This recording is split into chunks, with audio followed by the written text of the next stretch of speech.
ഇല്ല ഇവന്ന് ഇന്നലെ എത്തിയിട്ടുള്ളൂ. എല്ലാരും പോയെന്ന് കാണണം. പിന്നെ കഴിഞ്ഞ പ്രാവശ്യത്തെ പോലല്ല, കഴിഞ്ഞ പ്രാവശ്യം എന്റെ 10,500 റുപ്യ കൊണ്ട് പോയത്. ഇപ്രാവശ്യം 2-3 കളിക്ക് എന്തായാലും ഇരിക്കേണ്ടി വരും. എടാ നിങ്ങൾ എന്തിനാണ് ഈ പൈസ വെച്ച് ഇങ്ങനെ കളിച്ചത്? ഈ പൈസ ഉണ്ടെന്നുണ്ടെങ്കിൽ ഒരു വീടും താറൊക്കെ ഉണ്ടായിക്കൂടെ? പിന്നെ 1,500 റുപ്യക്കല്ല ഇപ്പൊ വീടും താറും. ഞാൻ എന്റെ കഴിഞ്ഞ ആഴ്ച പോയ പൈസ തിരിച്ചെടുക്കാൻ തോന്നുന്നു. 1,500 ആവശ്യമില്ല. 1000 റുപ്യ ഉണ്ടെന്നുണ്ടെങ്കിൽ നമുക്ക് വീടും കിട്ടും, താറും കിട്ടും, ഐഫോണും സ്വർണ്ണനാലും ഒക്കെ കിട്ടും. 1000 റുപ്യക്ക്? 1000 റുപ്യക്ക് തന്നെ നിങ്ങൾ കെട്ടിയോ?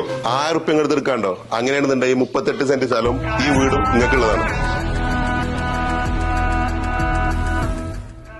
2ാം സമ്മാനം മഹേന്ദ്ര താർ, 3ാം സമ്മാനം സുസുക്കി ആക്സസ്, 4ാം സമ്മാനം 16 Pro. തേങ്ങ, മാങ്ങ, ചക്ക, വായക്ക ഒക്കെ ഈ പറമ്പ് തന്നെ കേട്ടോ.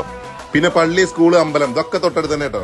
അതുപോലെ 5ാം സമ്മാനമായിട്ട് കൊടുക്കുന്നത് 15 ആൾക്കാർക്ക് ഗോൾഡ് കോയിൻ, 6ാം സമ്മാനമായിട്ട് 30 ആൾക്കാർക്ക് ഹോം അപ്ലയൻസസ്. പിന്നെ 10 കൂപ്പൺ എടുക്കുകയാണെന്നുണ്ടെങ്കിൽ ഒരു കൂപ്പൺ ഫ്രീ ഉണ്ട് കേട്ടോ. Jackpot വിന്നേഴ്സിന് insta page